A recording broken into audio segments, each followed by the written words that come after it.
신약 성경 누가복음 12장입니다.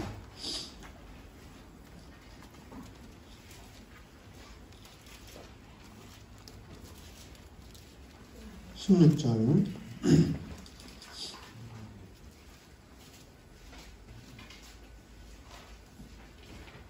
16절에서 20절까지 교독합니다. 또 비유로 그들에게 말하여 이르시되 한 부자가 그 밭에 소출이 풍성하게 심중에 생각하여 이르되 내가 곡식 쌓을 곳이 없으니 어찌할까 하고 또 이르되 내가 이렇게 하리라 내 곡간을 헐고 더 크게 짓고 내 모든 곡식과 물건을 거기 쌓아두리라.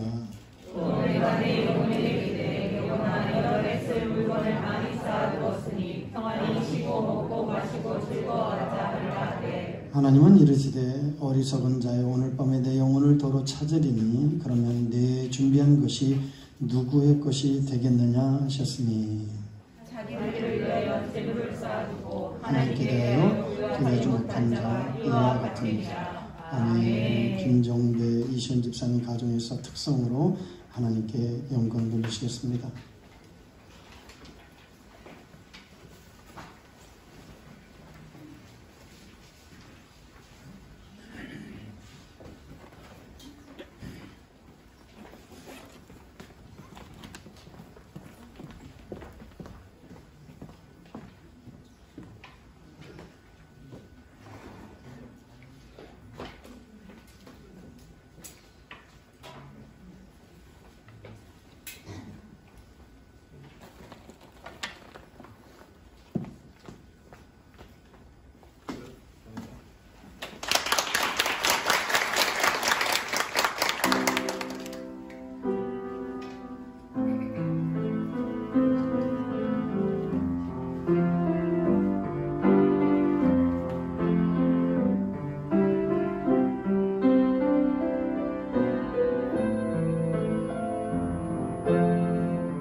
우리 경민이가 플룻을 부는 모습을 보니까 감동적인데요.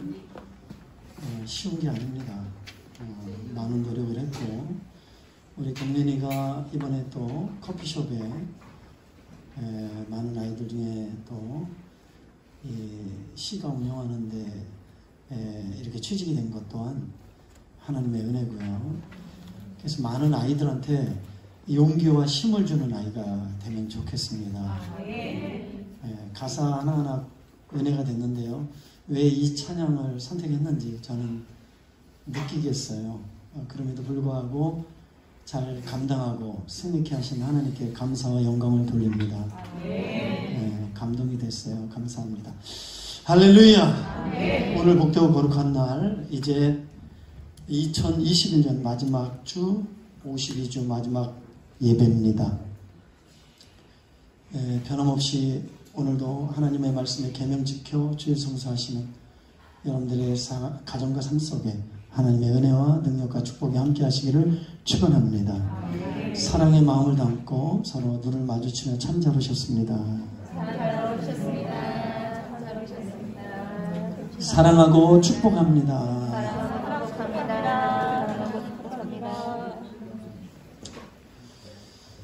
2021년 12월 26일 오늘 마지막 주일 대예배, 주일로서는 마지막 설교가 되겠습니다.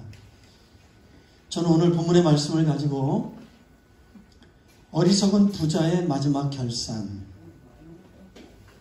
이런 제목을 가지고 함께 말씀의 은혜를 나누려고 합니다. 우리가 이제 12월 달 2022년도를 1년을 보내고 22년도를 맞이하게 되는데요. 마치 우리가 매일 저녁 잠자고 다시 일어나는 것이 장사와 부활의 레슨이라면, 매년 결산은 주님 앞에 쓸 마지막 결산을 우리가 훈련받고 있는 그런 기간이라고 저는 생각이 됩니다. 어리석은 부자의 마지막 결산 이야기를 통해서 하나님이 우리에게 주시고자 하는 간곡한 교훈은, 너희들도 마지막 결산에 어리석은 부자가 되지 말고 지혜롭고 아름다운 결산이 되기를 바라시는 아버지의 마음이 담겨져 있는 줄 믿습니다. 오늘 본문의 말씀은 예수님께서 직접 비유로 말씀하셨어요. 그리고 이 비유 속에는 굉장히 중요한 진리를 담고 있습니다. 어리석은 부자의 결산 이야기를 통해서 우리도 언젠가는, 우리 모두 마지막 결산이 있다는 것을 우리에게 교훈하고 계시는 것입니다. 어느 마을에 부자가 있었습니다. 벌써 부자예요. 농사 짓는 부자. 이 부자가 이제 봄에 씨를 뿌립니다. 부자니까 많은 땅에 많은 씨를 심었겠죠.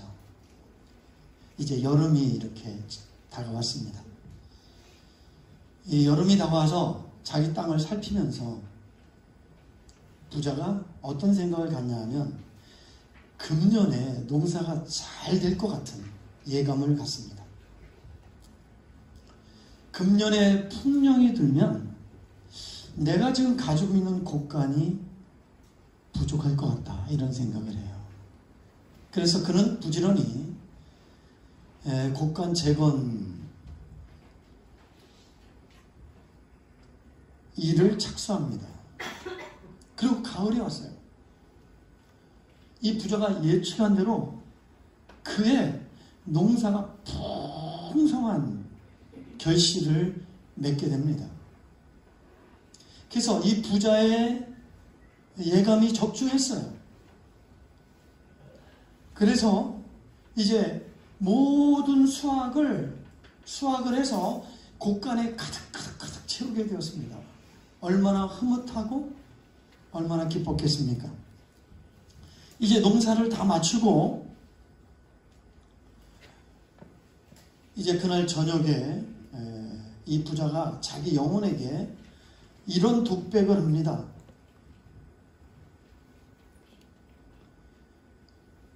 내 영혼아, 자, 우리 한번 19절 다 같이 읽읍시다. 또 내가 내 영혼에게 이르되 영혼아, 어렸을 물건을 많이 쌓아뒀으니 평안히 쉬고 먹고 마시고 즐거워하자 하리라 하되. 만약 이 부자를 오늘 이 시대에 사람으로 평가한다면 이 분은 대단히 성공한 사람이고 지혜로운 사람입니다. 현대 성공주의적인 시대, 물질 만능주의적인 시대의 관점으로 볼 때 이 사람은 매우 지혜롭고 존경받을 만한 사람입니다. 근데 우리가 살펴봐야 될 게 있어요. 자기 스스로의 평가도 중요하고 다른 사람의 평가도 중요하지만 가장 중요한 평가가 있습니다. 하나님의 평가입니다. 누가 봐도 이 사람은 성공한 사람이고 대단한 사람이고 존경받을 만한 사람이고 지혜로운 사람이라고 박수를 쳐도 부족할 정도로 훌륭한 사람임은 틀림이 없습니다. 그런데 하나님은 어떻게 평가했을까요? 자, 20절 시작. 하나님은 이르시되 어리석은 자여, 이 밤에 내 영혼을 대로 찾으리. 그러면 내 준비한 것이 누구의 것이냐. 자, 여러분, 인간의 관점, 세상의 관점에서 떠나서 하나님의 관점, 하나님의 평가를 보십시오. 하나님께서 이렇게 평가하십니다. 어리석은 자야.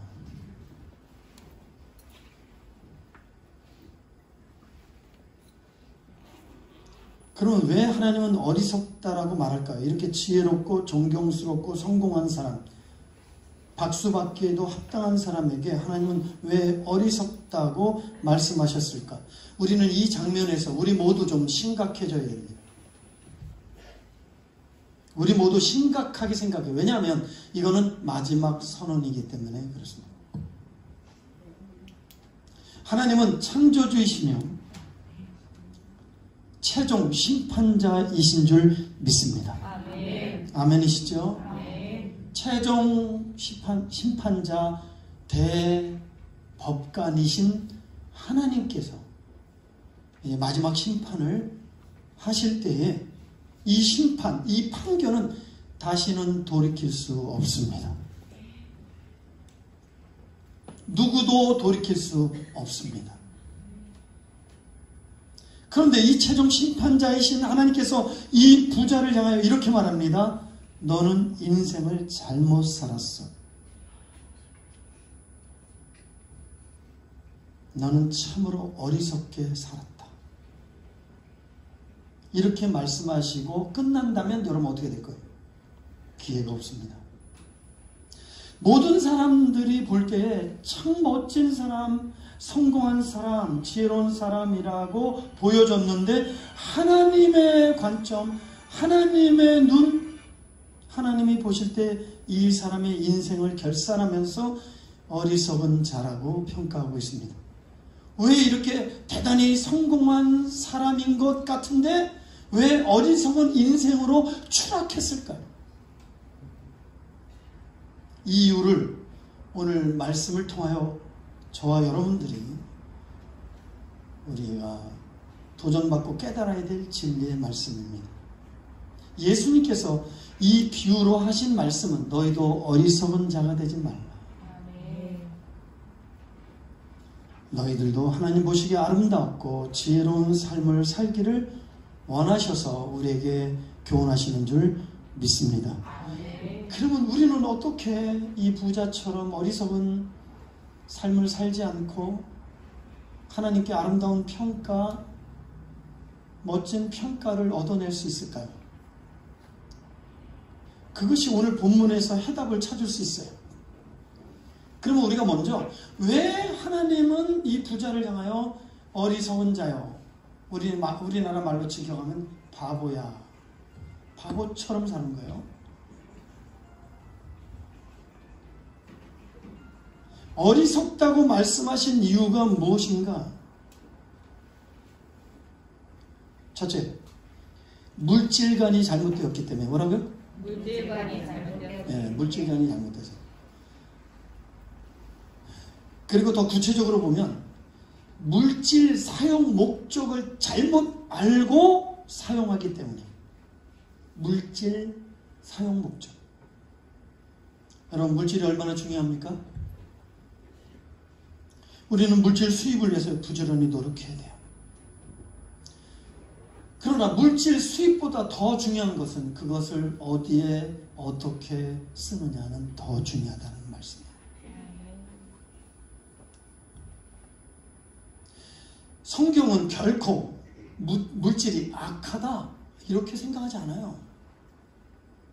도리어 성경은 물질이 필요하고 또 이 물질을 통해서 우리가 보다 풍요롭고 아름답고 또 넉넉하고 부유하고 또 엔조이할 수 있는 그런 축복을 선언합니다. 근데 뭐가 문제냐? 자, 물질 자체는 결국 나쁜 것이 아닌데 디모데전서 6장 9절 다 같이 읽겠습니다. 부활하려는 자들은 시험과 원망과 여러 가지 어리석고 해로운 욕심에 떨어지나니 곧 사람으로 파멸과 멸망에 빠지게 하는 것이다. 60절 돈을 사랑하니 일망하는 뿌리가 되나니 이것을 탐내는 자들은 미혹을 받아 믿음에서 떠나 많은 근심으로 자기를 찔렀도다. 돈은 악이 아니에요. 돈은 죄가 아닙니다. 근데 여기서는 뭐라 그래요? 돈을 사랑함이 악의 뭐다? 뿌리다, 원천이다, 근원이다. 원래 이 돈은 중립적인 가치를 갖고 있어요. 근데 이 돈을 누가 어떻게 쓰느냐에 따라서 선이 될 수도 있고 악이 될 수 있는 것입니다. 성경은 성도들에게 물질이 필요 없다라고 말하는 것이 없어요. 물질은 필요하다라고 말합니다. 자, 우리 마태복음 6장 31절 시작. 그러므로 염려하여 이르기를 무엇을 먹을까, 무엇을 마실까, 무엇을 입을까 하지 말라. 이는 다 이방인들이 구하는 것이라. 너희 하늘 아버지께서 이 모든 것이 너에게 있어야 할 줄을 아시오. 자, 우리 하늘 아버지께서 너희에게 이 모든 것이 있어야 할 줄을 알고 계신다. 돈이 필요하다. 의식주를 위해서 돈을 부정하지 않습니다. 정당한 노력으로 말미암아 우리가 많은 수입을 갖는 것은 정당한 것입니다. 그래서 성경에서 너희는 개미에게 배워라. 개미가 얼마나 열심히 모으는지 저축하는지 배워라. 그리고 그들이 겨울이 되면 겨울 나기를 위해서 그들이 얼마나 여름날을 고생하고 애쓰는지를 거기서 지혜를 배우라고 성경은 교훈하고 있습니다. 한 걸음 더 나가서 물질을 즐기는 것, 성경은 나쁘다고 생각하지 않습니다. 사도 바울은 고린도 후서 9장에 후히 주시고 누리게 하시는 하나님, 주실 뿐만 아니라 그 물질을 누리도록 누리게 하시는 그 하나님, 이것이 우리 성도를 향한 하나님의 뜻이에요. 후히 주시고 누리게 하시는 하나님. 그런데 중요한 건 뭐예요? 왜 물질을 주셨을까? 물질을 주신 하나님의 목적이 무엇일까? 요새 보니까요, 핸드폰이 없는 아이가 하나도 없어요. 제가 극동에서 전도를 많이 하잖아요. 꼬마들도 다 갖고 다녀요. 근데 어머니들이 한결같이 핸드폰 사준 거를 후회합니다. 왜 그런지 알아요? 시간만 있으면 뭐예요? 게임이에요. 5분만 더 할게요. 엄마 10분 더 할게요. 얼마나 엄마가 애가 타고 이걸 하겠다고 고집 부려서 얼마나 속상한지 몰라요. 뺏을 수도 없고. 우리 창세기 6장 6절 볼까요? 시작. 땅 위에 사람 지으시는 한탄하사 하나님께서 창세기 1장에 모든 만물을 지으시고 좋아하셨더라. 특히 인간을 지으시고 심히 좋아하셨더라. 인간은 하나님의 최고의 걸작이고 기쁨입니다. 아멘. 여러분들은 하나님의 기쁨이에요. 근데 인간을 한탄하신대요. 후회하신대요. 왜? 하나님께서 인간을 창조하신 그 창조의 목적대로 살지 않기 때문에 자기 마음대로 육신의 소욕대로 살기 때문에. 우리 성도들도 마찬가지예요. 하나님이 독생자를 주셨으니 그 독생자 예수 그리스도를 통해서 당신의 생명으로 우리를 자녀되게 하신 하나님의 구원 목적. 여러분들은 그 구원 목적에 이끌려 삽니까? 아니면 하나님의 마음의 근심을 더하고 계십니까? 물질이 소중하지만 중요한 건 뭐예요? 물질을 어떻게 사용하느냐? 하나님이 물질을 주신 목적을 알고 사용할 때 물질이 가치 있고 의미 있고 영광과 기쁨과 행복을 줄 줄 믿습니다. 그래서 이 물질에 대해서 가장 우리에게 쉽게 잘 표현한 분이 칼빈, 요한 칼빈. 그래서 하나님이 물질을 주신 목적을 이렇게 비유해요. 하나님이 물질을 주셨을 때 두 종류의 사람이 있다. 하나는 거울을 보는 사람, 하나는 창밖을 보는 사람이다. 거울을 보면 누가 보여요? 내가 보여요. 물질이 내 손에 들어왔을 때 자기만 생각하는 사람, 물질 수입이 주어졌을 때 자기밖에 보이지 못하는 사람, 자기만을 위해서 움켜쥐고 자기만을 위해서 쓰는 사람. 자, 누가복음 오늘 12장 19절 보겠습니다. 또 내가 내 영혼을 이르되 영혼아 열에 쓸 물건을 많이 쌓아뒀으니 뭐요? 평안히 씻고 먹고 마시고 즐거워하자. 아멘. 내가 내 영혼에게. 이 비유 속에 이 사람은 매우 자기 중심적인 사람인 것을 우리는 알 수 있어요. 자기밖에 보이지 않는 사람. 하나님도 이웃도 보이지 않는 사람. 또 한 종류의 사람은 창밖에 서는 사람인데 창밖을 내다보면 저 강 건너편에 뭐가 보입니까? 두 가지를 봐야 됩니다. 물질을 주신 하나님. 아멘. 이 물질은 내가 그냥 땀 흘려서 얻은 것이 아니라 이 물질을 얻기 위하여 일할 수 있는 건강, 능력, 상황, 환경 이 모든 걸 허락하셨기 때문에 우리가 물질의 수입을 갖게 된 줄 믿습니다. 아멘. 그래서 물질을 주신 하나님을 볼 수 있어야 돼요. 하늘을 볼 수 있어야 돼요.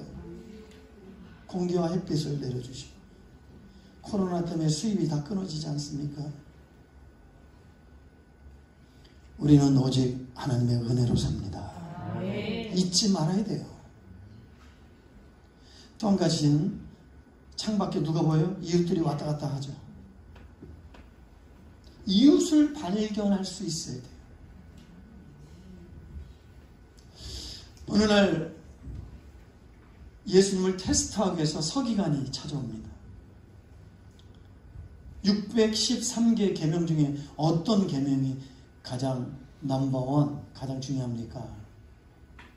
예수님께 묻습니다. 그랬더니 예수님이 누가복음 12장 16절 마태복음에 내 마음을 다하고 목숨을 다하고 힘을 다하여 뜻을 다하여 주 너의 하나님을 사랑하고 그 다음에 내 이웃을 내 몸과 같이 사랑해라. 위로 하나님 사랑하고 이웃을 사랑하라. 이것이 성경의 천요지. 가장 중요한 요절이다. 우리도 이 하나님의 물질관을 여기에다 적용해야 돼. 이 물질을 통하여 우리가 하나님을 생각하고 또 이웃을 생각할 줄 아는 사람이 되어야 될 줄 믿습니다.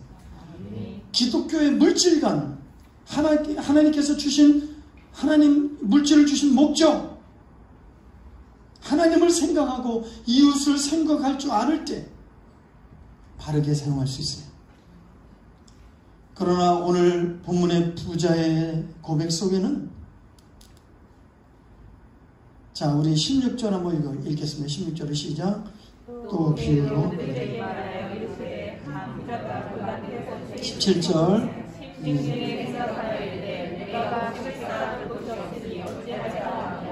아멘.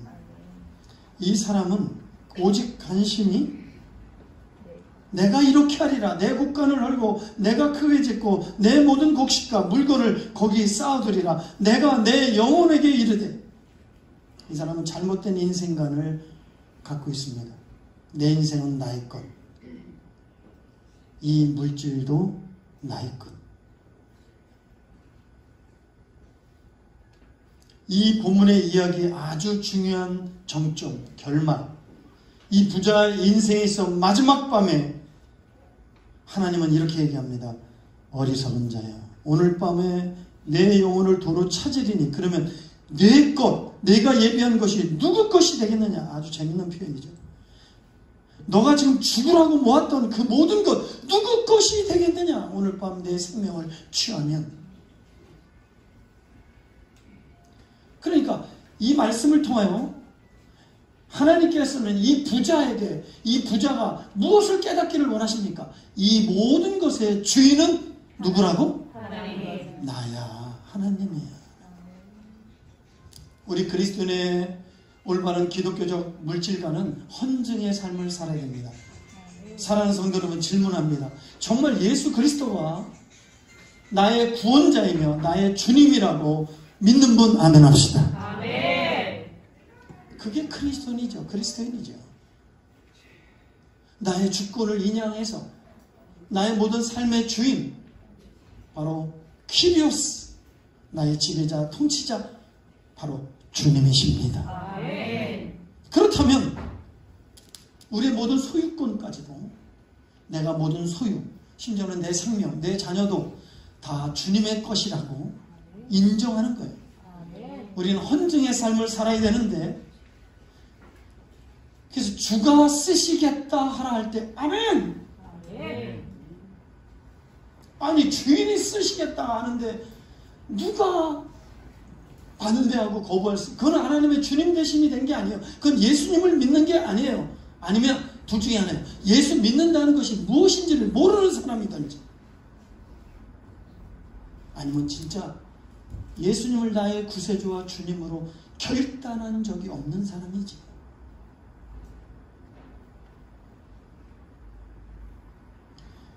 여전히 내가 주인 노릇하고 싶은 것, 그건 믿는 게 아닙니다.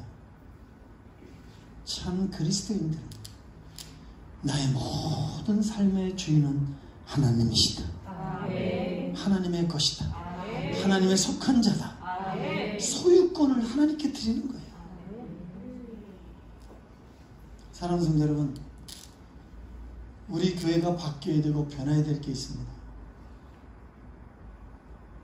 교회는 두 날개, 독수리의 두 날개로 기상합니다. 하나는 대그룹 예배가 살아야 될 줄 믿습니다. 아멘. 소그룹 목장이 살아야 될 줄 믿습니다. 아멘. 그런데요, 우리 집을 헌증하지 않습니다.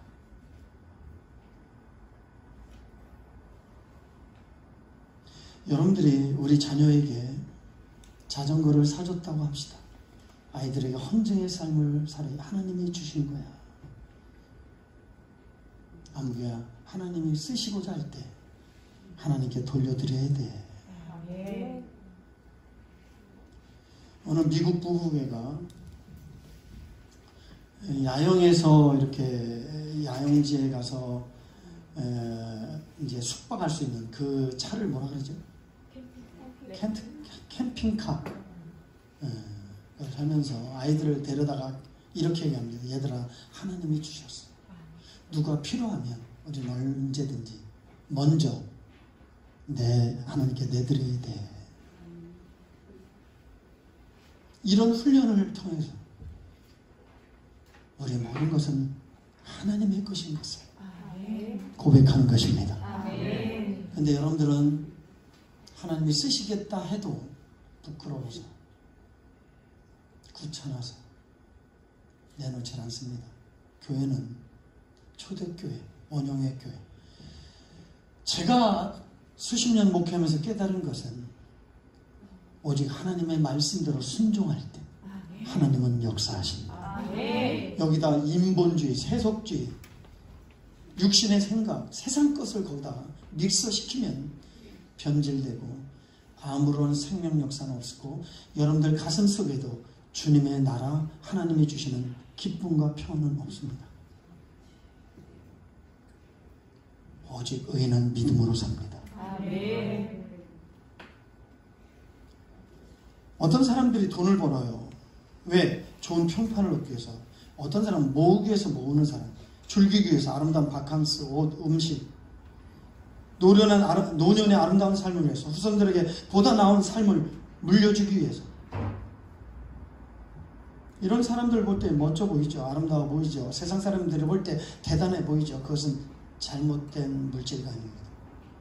그런 사람들은 오늘 부자에게 하나님 마지막 선언한 것처럼 똑같은 평가를 받게 됩니다.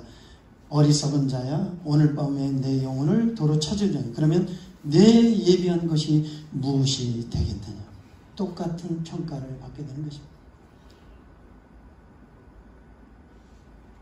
두 번째, 왜 이 부자는 성공적으로 보이고 지혜롭게 보이고 멋지게 보이는 이 어리석은 이 부자가 왜 어리석다는 평가를 받았을까요? 두 번째, 물질로 자기 영혼의 행복을 살 수 있다고 착각했어요.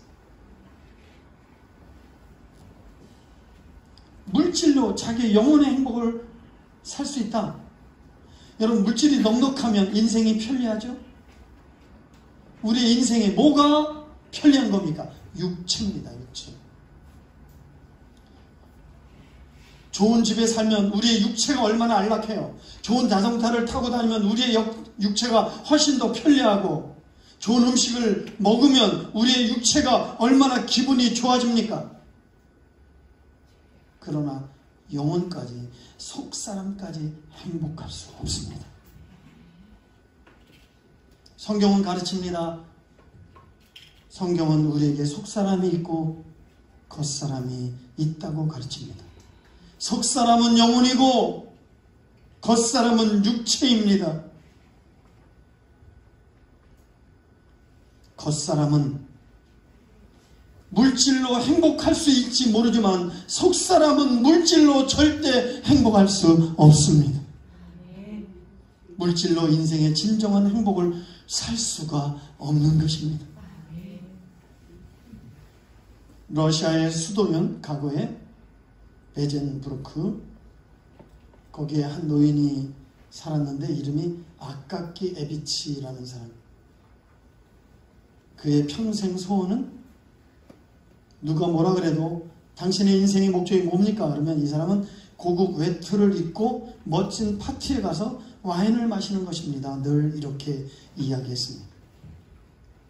누가 질문해도 항상 똑같은 대답. 내 인생의 목적은 밍크 코트 입고 멋진 파티장에 가서 즐기는 것입니다.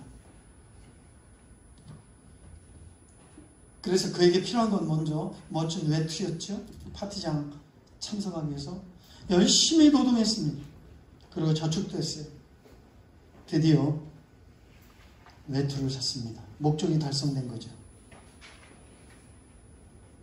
외투를 한번 입고 고급 사교 파티에 가서 멋진 와인을 마신다. 드디어 꿈을 이루는 날, 성공한 날, 인생의 목적을 이룬 날이 되었습니다. 너무 흥분했죠. 고급 외투를 입고 멋진 파티에 가서 와인을 먹고 기쁨에 도취되어 오다가 강도에게 외투를 빼앗깁니다. 단순히 80루블의 외투만 뺏긴 게 아닙니다. 그의 인생을 뺏기고 행복을 뺏기고 전부를 빼앗긴 것입니다. 여러분, IMF 때 왜 많은 사람들이 죽었을까요? 40대에 떵떵거리며 잘나가는 사장들이 집단 자살합니다.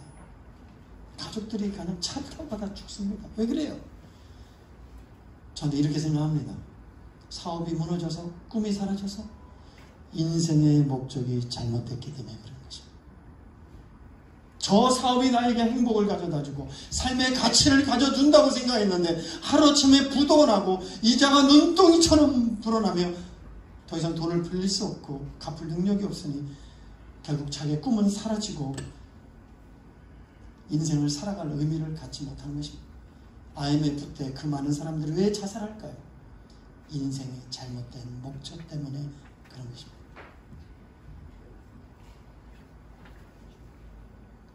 그래서 그 후에 이 노인이 시름시름 앓다가 죽게 되는데요. 그 후에 겨울이 되면 노인의 망령이 베젠부르크에 비명처럼 소리가 들린다고 합니다. 내 외투, 내 외투, 내 외투. 내 외투, 외투, 내 외투. 이 이야기는 고골리 단편소설의 외투라는 소설에 나오는 이야기입니다. 이거는 한 노인의 삶이 현대인의 삶의 모습이 아닐까 생각합니다. 많은 사람들이 집 한 채만, 멋진 자동차 하나만, 우리 자녀가 대학에 가면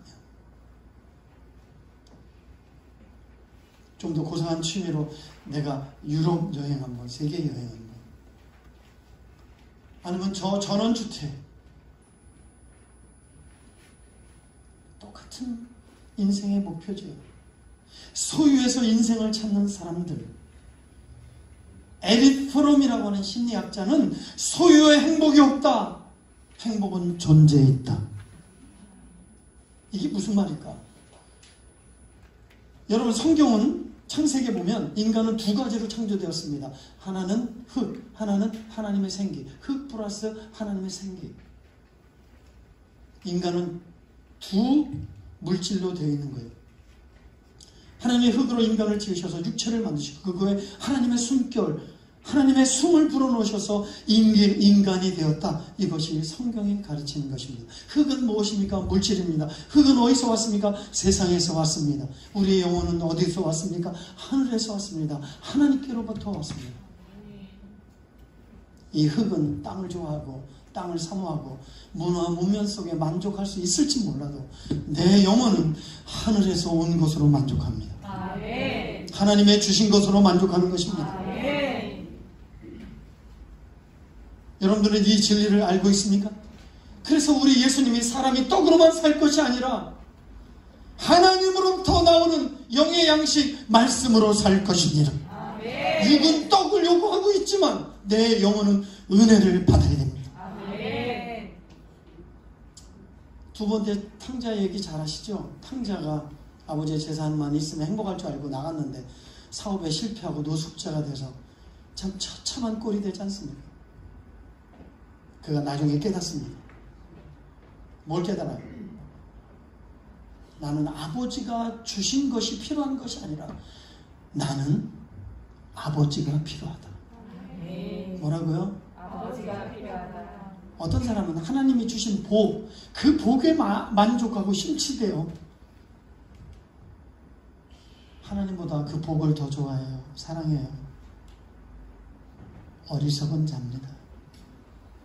하나님 안에 모든 복이 있습니다. 아멘. 진짜 우리가 찾아야 될 것, 구해야 될 것, 절실히 우리가 사모해야 될 것, 정말 필요한 것은 하나님입니다. 그래서 이 행복의 비밀을 알았던 다윗의 고백을 한번 들어보세요. 시편 23편. 여호와는 나의 목자시다. 여호와는 나의 목자시다. 내게 부족함이 없으리로다. 여러분 그 다음 구절 잘 알죠? 그분이 나를 푼 저장 10만원 물가, 그죠? 그리고 모든 악으로부터 보호하시는 하나님. 여러분 보세요. 하나님은 하늘과 땅을 지으신 줄 믿습니다. 만물을 주관하시는 줄 믿습니다. 그분이 내 인생 속에 들어와서 나와 함께 나의 목자가 되어주신다면 그 사람은 진정한 행복자입니다. 여러분들은 진짜 행복한 사람인 줄 믿습니다. 내 영혼이 주를 찾기에 갈급하다. 여러분 정말 주님 찾기에 갈급해요? 1시간 예배, 대예배, 정말 여러분들 마음속에 여호와를 갈망합니까?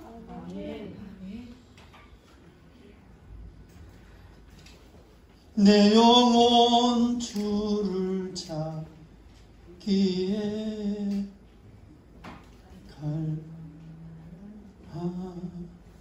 주님만이 나의 뭐지? 힘.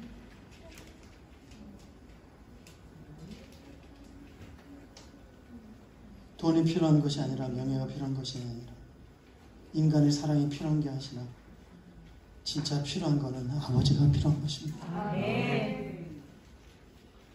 이 어리석은 부자는 물질로 행복을 누릴 수 있다고 생각했어요. 마지막 선언, 마지막 진짜 어리석은 이유, 자기의 영혼을 하나님께 돌려드릴 준비를 안 한 거예요.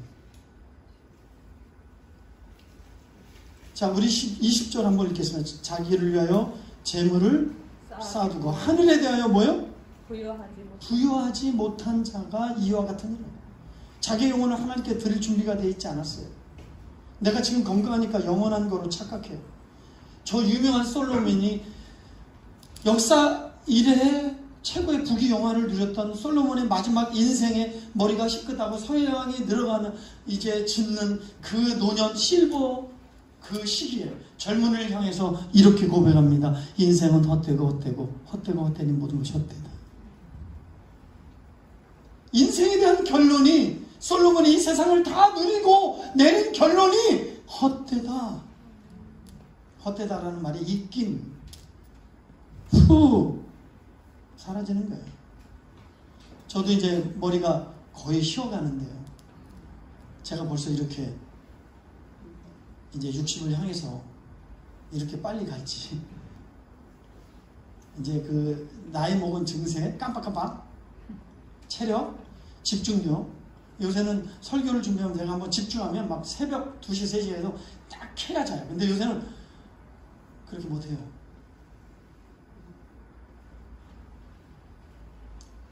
인간은 지나갑니다. 누구도 예가 없습니다. 젊은 우리 성도 여러분, 젊었을 때 진리를 깨닫고 진리 안에서 자유하십시오. 아멘. 하나님의 말씀이 진리입니다. 아멘. 성경은 안개라 그래요. 우리 실버 어른들, 우리 성도님들, 너의 생명이 무엇이냐? 안개다.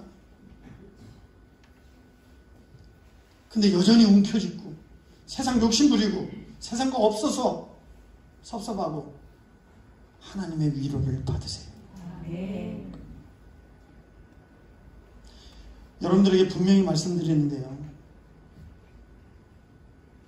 우리는 언젠가는 이 세상을 떠나야 되고요, 또 한 가지, 싫든지 좋든지 하나님 만나야 됩니다. 아멘. 믿으시면 아멘 합시다. 아멘.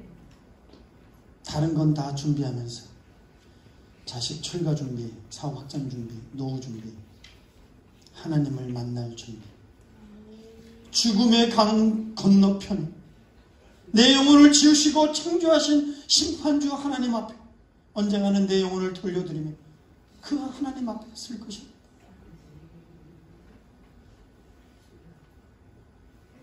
오늘 성경에 나타난 이 부자에게 하나님이 마지막으로 만나주시는 그날 밤에 하나님은 그 부자에게 이렇게 얘기합니다. 오늘 밤 내 영혼을 도로 찾으리니 내 예비한 것이 누구 것이 되느냐? 어리석은 자여 라고 말할 때 변명도 못해요. 아무 말도 못해요. 침묵해요. 아무런 대답을 찾지 못해요. 대답을 할 수도 없어요. 히브리서 9장 27절 한 번 죽은 것은 사람에게 정하신 바다. 로마서 6장 23절 인간이 왜 죽음이 왔느냐? 죄의 싹은 사망이다. 그러면 예수님이 왜 오셨느냐? 죄로 오염된 예수님이 죄의 백신이 되어 우리를 살리러 오셨다. 로마서 4장 25절 예수님 우리의 범죄한 것 때문에 내어줌이 되고 또 우리를 의롭다 하기 위하여 살아나셨느니라.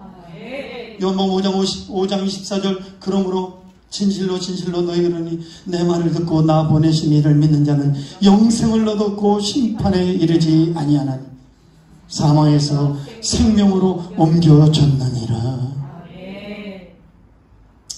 단순히 예수 믿고 구원받은 것 그리고 예수 믿고 천국 갈 것이다. 그건 소극적인 구원이고 적극적인 구원은 요한복음 10장 28절에 내가 온 것은 내 양들이 생명을 얻고 풍성하게 하려 하심이니라.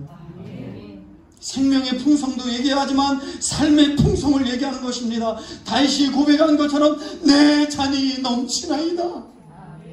모든 삶에 풍성하기를 원하십니다.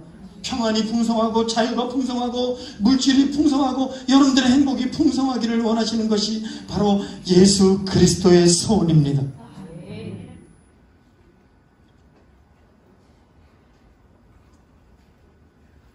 생명을 얻고 그 생명이 풍성하기를 원하시는 하나님의 목적에 이탈되지 말고 잘 인도를 받으셔서 영육간의 행복자 되시기를 주의 이름으로 축복합니다. 마지막 시를 고백하고 마치겠습니다. 인도의 유명한 타고르의 쓴 시입니다. 죽음이 나의 문을 두드릴 때, 죽음이 나의 문을 두드릴 때 나는 님에게 생명이 가득한 그릇을 갖다 올리겠습니다. 죽음이 나의 문을 두드릴 때 나는 생명이 가득한 그릇을 내 사랑하는 님에게 갖다 바치겠습니다. 죽음이 우리 인생의 문을 두드릴 때 나의 창조주 하나님 앞에 내가 예수 믿고 구원받고 또 예수 믿고 하나님과 이웃을 위해서 살았던 아름다운 풍성한 열매를 바치겠습니다.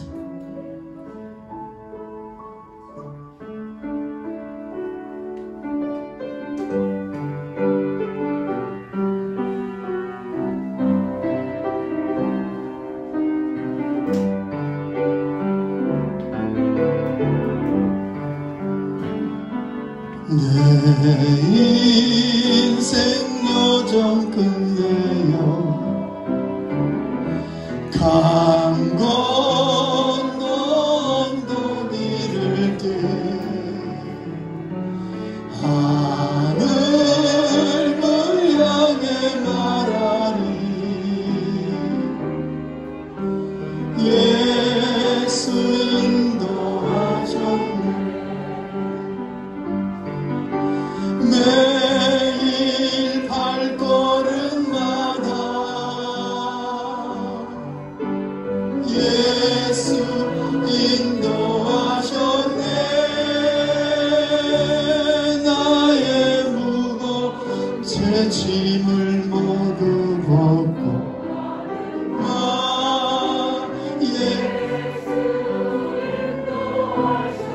다같이 두 손을 모으고 머리를 숙이고 조아리고 결단의 시간을 갖겠습니다. 어리석은 부자의 결산이 없게 하시고 지혜롭기를 원합니다.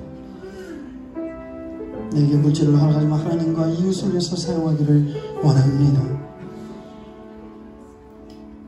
내가 내 영혼이 하나님을 바라며 하나님으로 인하여 즐거워하기를 원합니다. 내가 여호와를 갈망합니다. 여호와를 사모합니다. 내 영혼을 하나님께 돌려드릴 때에 오늘 타고르의 시처럼 예수 믿고 하나님과 이웃을 위해서 살았던 아름다운 풍성한 열매를 하나님 앞에 바치겠나이다. 이 고백이 있기를 원합니다. 결단하고 기도할 때 성령이 임재하시고 은혜를 부어주실 줄 믿습니다. 주의 남에 갑니다. 주여, 주여, 주여. 사랑하는 말씀을 듣고 고백합니다. 결단합니다. 어리석은 자가 되지 않게 하여 주시고, 세상의 평가, 사람의 평가가 중요한 게 아니라 하나님의 마지막 평가가 중요한 줄 믿으시고, 주님 앞에 섰을 때에 아름다운 고백이 있기를 원합니다. 물질을 사랑했던 걸 용서해, 의지했던 걸 용서해, 움켜쥐고 나만을 위해 인색했던 걸 용서해, 하나님과 이웃을 위해 인색했던 걸 용서해 줘. 씨를 뿌리지 않은 것을 애통합니다. 내 영혼이 하나님 이렇게 주님을 닮아 오직 내 육체적인 행복과 육체적인 만족을 추구했던 걸 용서해 주시고, 주님을 갈망하게 도와주시고, 주님을 소망하게, 주님만을 원하게 도와주시고, 내 영혼의 마지막 때에 하나님 앞에 예비되고 준비되기를 원합니다. 예수님이 주어진 생명 구원의 목적에 이끌려 살게 하여 주시옵소서. 하나님께만 영광되기를 도와주세요. 그렇게 살기로 결정하는 우리 성도들에게 하나님의 은혜가 있고